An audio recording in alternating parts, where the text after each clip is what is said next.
네, 안녕하세요. 건희TV의 건희입니다.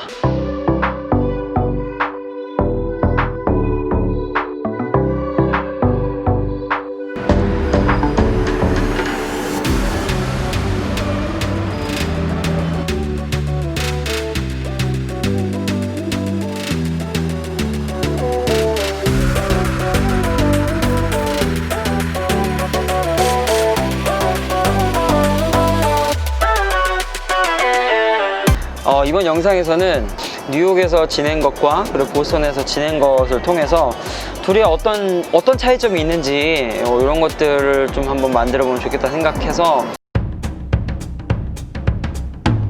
이거를 말씀드리기 전에 일단 비슷한 거를 먼저 말씀을 드릴게요.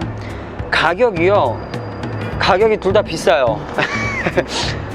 뉴욕 그 물가가 엄청 비싼 거 아시죠? 네, 뉴욕 물가가 비쌉니다. 진짜 푸드트럭에서 진짜 막 휴대용 스티로폼으로 돼 있는 그 도시락으로 주는 그런 거 아닌 이상은 웬만한 매장 가서 드시려면은 기본 $10 이상, 보통 한 $12에서 $13를 내야만 드실 수가 있습니다.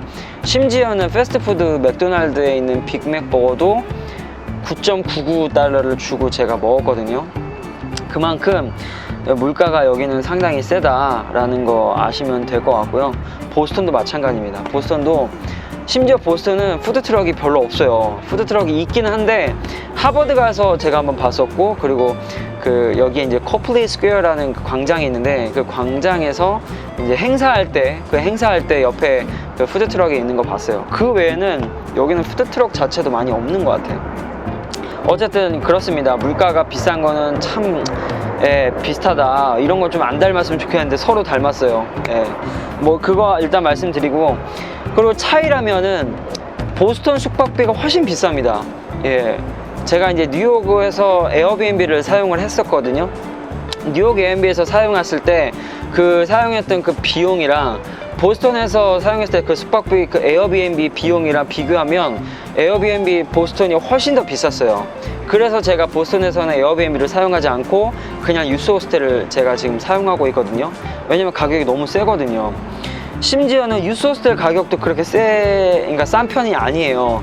제가 이제 비성수기라고 찾아서 이제 고른 건데도 오히려 제가 뉴욕에서 에어비앤비 숙박한 것보다 훨씬 더 비싸게 하루 숙박비가 나왔거든요.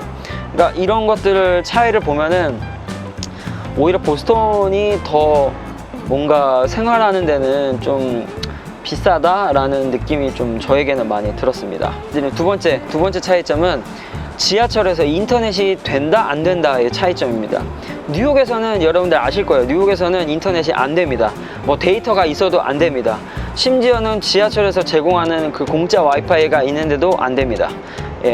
역과 역 사이를 지하철이 이동할 때는 아예 안 됩니다. 그거는 확실합니다. 보스턴은 됩니다. 보스턴은 얼만큼 되냐? 그러니까 역에 있을 때는 완벽하게 잘 되고요.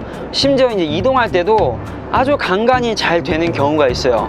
그러니까 뉴욕이랑은 상당히 다른 그런 차이점이죠. 지하철에서 왜 우리가 이렇게 우리 목적지를 찾기 위해서 구글맵을 막 사용하잖아요. 근데 뉴욕에서는 되게 답답했어요. 뭔가 내가 지금 어디쯤인지 어디로 가고 있는지 좀 알고 싶은데 인터넷이 안 되는 거야. 그런데 이 보스턴에서는 그런 불편함은 거의 없었습니다. 지하철에서 인터넷이 된다, 보스턴에서는 된다, 요 정도 알아두시면 될 것 같습니다. 그리고 날씨를 좀 말씀을 드리고 싶은데요, 뉴욕보다 보스턴이 훨씬 더 위쪽에 있습니다. 보스턴은 바람이 정말 많이 붑니다.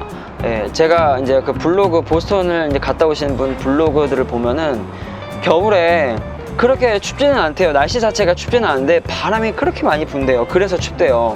근데 실제로 그래요. 저도 이제 지금 여기 와서 느끼는 거는 날씨 자체는 그렇게 뭐 춥거나 하진 않는데 바람이 되게 많이 불고 강하게 불어서 이 날씨가 되게 체감 온도가 되게 낮아지고, 그래서 뉴욕에 있을 때랑 너무나도 다른 체감 온도를 느끼실 거예요. 그러니까 그런 차이점이 있다라는 거 알아두시면 될 것 같고요.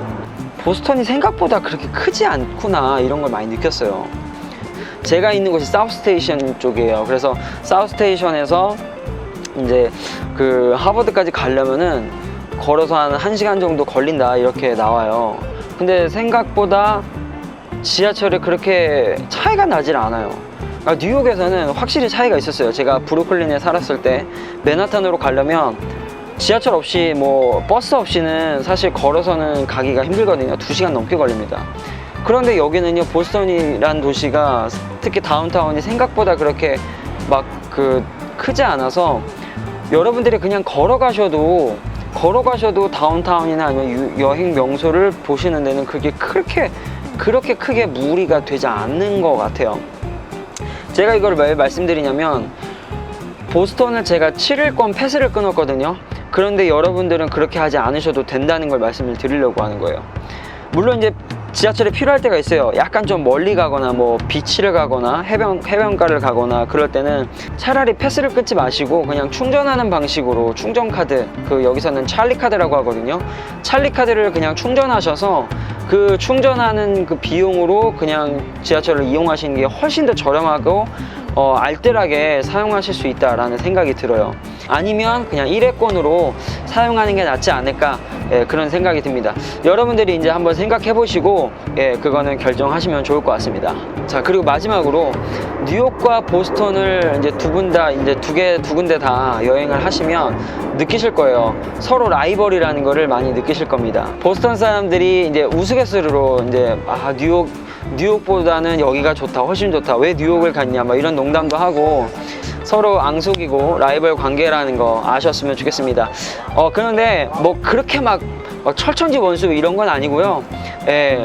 되게 훈훈한 얘기도 들었는데, 그렇게 스포츠 같은 경우에는 라이벌 관계고 뭐 뉴욕 양키스 막 져라 막 이렇게 응원을 하지만, 서로 이렇게 위기가 생겼을 때거나 정말 힘든 경우가 있을 때는 서로 막 도와주고 막 그렇게 한대요. 9.11 테러가 있었잖아요, 뉴욕에서. 그때 이제 인력이 부족할 때 보스턴 에 있는 소방관들이 와서 도와주기도 하고, 또 봉사하시는 분들이 이제 보스턴에 사시는 분들이 일부러 오셔서 도와주기도 하고 막 그랬다고 합니다. 반대로 또 보스턴에서는 또 그때 한번 마라톤 폭발이 있었잖아요. 마라톤 테러가 있었잖아요. 그때도 뉴욕에 있는 봉사자들이 이제 보스턴으로 가서 도와주기도 하고 막 그랬다고 합니다. 그러니까 서로 약간 우리나라로 치면 고대 연대 같은 느낌? 고연정 같은 느낌인 것 같아요. 아무튼 재밌었습니다. 그런 얘기를 들으면서 뉴욕과 보스턴이 이런 관계구나, 이런 거 미리 아시고 가시면 더 재밌을 것 같습니다. 여러 가지 뭐 차이점이 있겠지만 확실히 느낌이 다릅니다. 뉴욕은 특히 맨하탄은 정말 이제 상업의 도시의 끝자락을 보실 수 있다면, 보스턴에서는 해양 도시인 만큼 뭔가 여유가 느껴지고, 그리고 또 약간 좀 보스턴만의 그런 색이 있어요. 건물들 보시면 다 웬만한 건물들은 다 적색으로 이렇게 표시가 되어 있다든지, 이런 것들을 보면은 되게 재밌다라는 걸 느끼실 수가 있을 겁니다. 네, 그러면은 이번 영상은 여기서 마치도록 하고요. 다음 영상에서 또 찾아뵙도록 하겠습니다. 다음 영상에서 만나도록 할게요. 지금까지 건희TV의 건희였습니다. 뿅.